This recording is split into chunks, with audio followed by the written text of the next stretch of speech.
Alright folks, from the Orleans and Las Vegas, we're here for the title matches of today's JBT tournament. Over here in the handicap division, Nathan Hannison was a non-winner about 24 hours ago. Now he's looking to win his second title. He won the doubles yesterday, looking to win a singles title here today. He's the top seed, but he's taking on Joe Garanser, who's won 3 matches in a row to get to this point, so he's on fire in the handicap stepladder finals. He's also getting 4 pins of handicap against Nathan, and that's good because Nathan started out with a double. Joe has gone spare, open, spare through the first 3 frames. So Nate's made up the handicap difference, and he makes up the spare there by converting the 9-pin. Pretty low scoring event again, very oily event for the second day in a row. If you bowled all of our tournaments in December, you have seen bone dry lanes at Canoga and the great flood of America here at Orleans this weekend. It only took a score of plus 60 for Nathan to lead the handicap division today. That's pretty low for a leading score. Cut was a lot higher than yesterday though. The cut was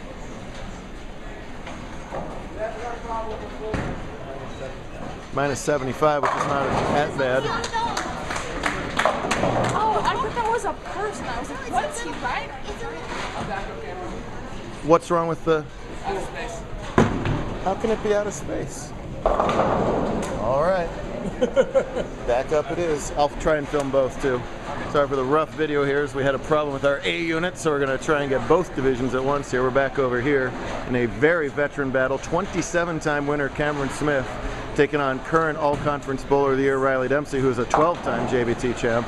And with that washout, that was a 4th frame washout. He's got 70 through 4, while Riley working on a spare as a potential 67 through 4. So they're close through 4 frames.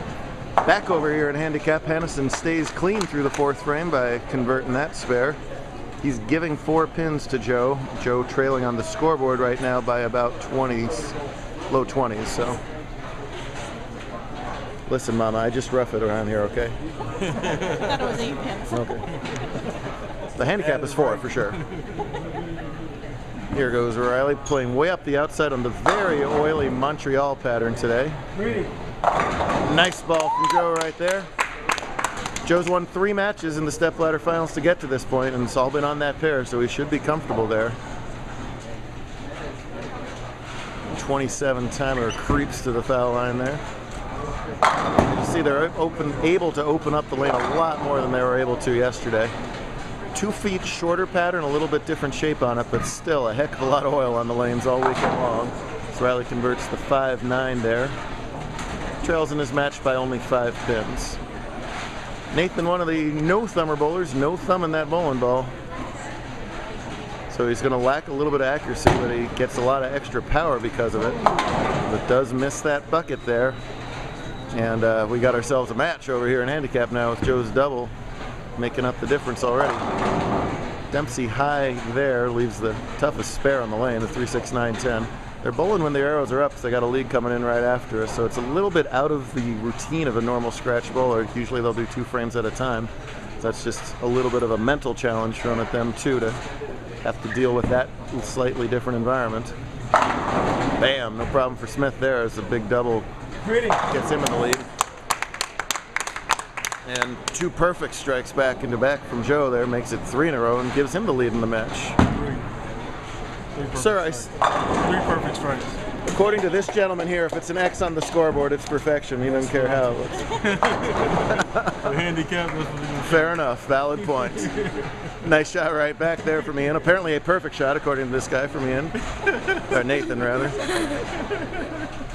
Hey, listen, X's were not easy to come by all weekend long, so he's absolutely right. An X on the screen is perfect no matter how the pins fell. This is the Orleans, right? Yeah. This was the front Orleans. He said. Oh, light that time. He left a bucket last time in that lane, and a 210 now. This becomes a huge shot for Joe right here. Brooklyn.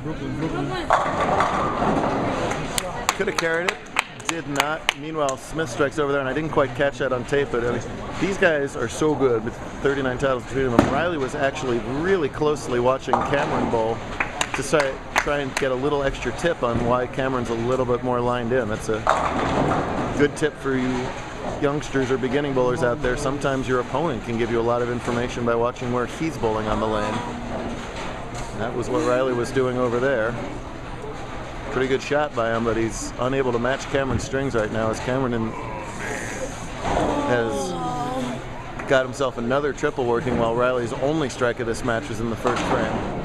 Has the 7-pin though, however trails by 30 with 3 frames to go. Meanwhile, Joe missed that 5-pin, giving him 131 through 7, and a 10-pin lead on the scoreboard, getting 4 extra pins, so 14 total. And whoa, almost tripping out everything right there. Difference is 4, right? That was 8. Changed it 4 times.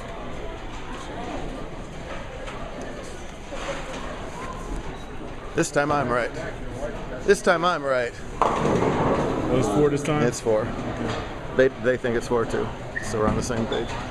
Meanwhile, a light hit there from Joe, and he washes out. Oh, and Nathan converts the 10-pin, which is probably the toughest spare in the lane for him with that no-thumb release. So if he misses this,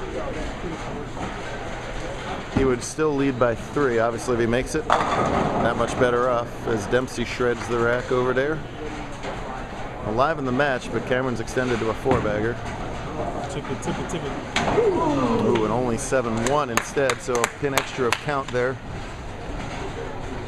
Means that it's a 2-pin lead for Garancer with 2 frames to go. Anybody's match in handicap. Smith in complete control over here in scratch. One more will completely lock it up. We'll try and get both bowlers here. That's Nathan's ball coming on screen to your left. Brooklyn doesn't carry. Cameron took over the lead in the semifinals and has not looked back, and continues to not look back as he is stomping those racks. 267 was the high game of the day by Mark Curtis. He's going to be potentially near that here. He's got 250 even if he strikes out. That's going to be way too much for Riley to keep up with this time. Oh, a little Brooklyn there. That was what we called a what? Perfect strike. And a nice spare from Ian as well. So both bowlers tied, but Joe getting those 4 pins, so it's a 4-pin lead for Garancer going into the 10th frame. We're done in scratch. Riley can still max out for 210. It's not going to be enough. Cameron Smith is going to win his 28th career JBT title. How good is this kid? How good are all of these guys? I know I'd average about 104 on this pattern. As Cameron continues to strike, and oh no! Bad time for a big split for Nathan. The worst news is on a spare and Joe's on a strike, so he loses some more count right there. Keep it on the lane, Joe. Pretty. Oh, pretty enough. As Joe Garancer is going to climb the ladder to win his first career title. My goodness. And for Nathan, it, always stinks to finish second, but first and second on the weekend is pretty darn good himself. I don't think he'll feel too bad about that. But how about that? We haven't had a ladder climb in a while. 4-0. Defeating everybody. So for Riley, it's another runner-up finish, but more than respectable as well. Is it Garancer or Garancer? Garancer. I was wrong both ways. This just in from, oh, look out, Riley. This just in from the stat department. It's Garancer. He's able to shake that off already. Yeah, Joe and Riley, or Joe and Cameron are your winners. We'll hand out the awards to them, and we'll see you again in main event time. Oh, there's our B cameraman going for the bonus footage.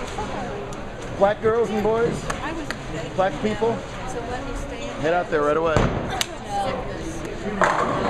Nice.